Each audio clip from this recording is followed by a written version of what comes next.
Hello guys, welcome back to my channel সামিরিয়া life time. তো দেখো, আজকে আমরা রোল পিকনিক করছি আর রোল বানাচ্ছে আমার বাবা আর মা। বাবা একটু তাকাও, বাবা একটু তাকাও। আর এরা সব দর্শক, খাওয়ার দর্শক এখনো আসেনি, আরো দর্শক আসছে।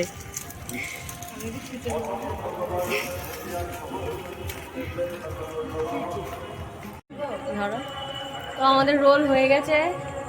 দেখা একটু রোলটা, আমি পরে ঋষিকা খেয়ে বল কেমন হয়েছে। আর বাবা বানিয়েছে বলে কথা, আমার শ্বশুর মশাই।